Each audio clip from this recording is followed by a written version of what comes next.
Hi, I'm Bulgrin. I am a student at Boston University in the photojournalism program, and I love to cook and I love to eat. For my undergraduate degree, I started studying environmental engineering. I did not end up on that path. I ended up taking a year off, going to culinary school. I decided to go to culinary school because I knew I always loved food. I love to cook, I love to eat, and that's just where it all culminated. I was 19 years old when I made that decision, and I don't regret it at all. When you work in a kitchen, it's physically rough, it's emotionally rough, and you just have to be young to handle it.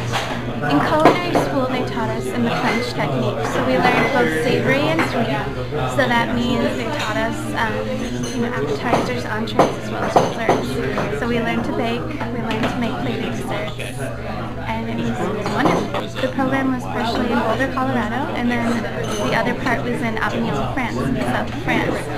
So in Boulder, we had a very intensive schedule. In the morning you would go in, you might be baking bread one day or helping run the kitchen, but everybody would cook just a bunch of different dishes and then come in the afternoon and taste them all.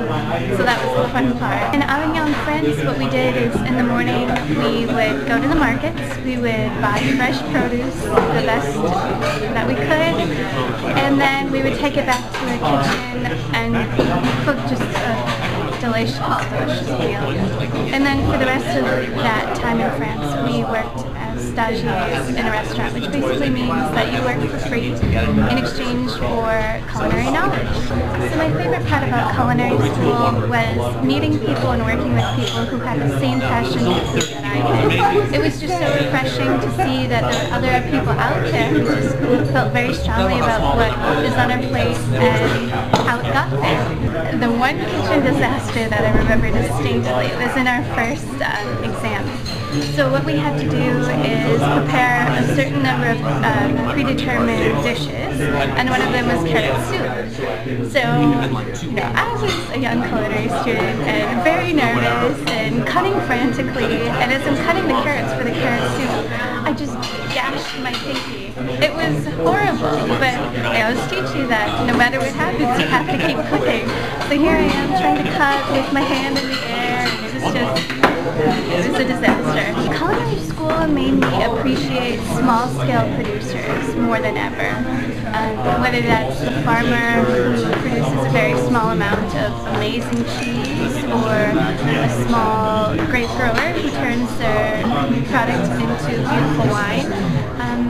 It just made me appreciate the people who slow down their processes to make their number one goal a quality final product. Knowing to cook is very important. I think it should be a privilege. It should be everybody's right to know how to put food from their own hands on their table. I think it's just great, especially with the beautiful produce that every area has. You go to the farmer's market and you find the best, and to have the ability to take that home and cook it in the best way possible is just something everybody should have the ability to. Now that I'm a grad student, I definitely do get time to cook, if not more some days. When I cook, I'm generally stressed. It's my way to just let everything out and come back with just like a really nice product. It's just very fulfilling for me. What people generally don't know about me is that I have an obsession with Julia Child. Is sort of my cooking idol. I really respect how much she stuck to the French technique and how she brought that to people. Even though people pushed against her, when canned goods and frozen foods were so prolific, she brought it back to the kitchen and made many people get inspired. What do I want to do in the future? It's a tough question to answer because I don't know for sure. I'm studying photojournalism right now, and my undergraduate degree was in journalism, so it was primarily based in writing. So I'm hoping that I can combine all three in some way. I'm looking into maybe cookbook publishing. I've always found that interesting. I have a huge collection, almost embarrassing.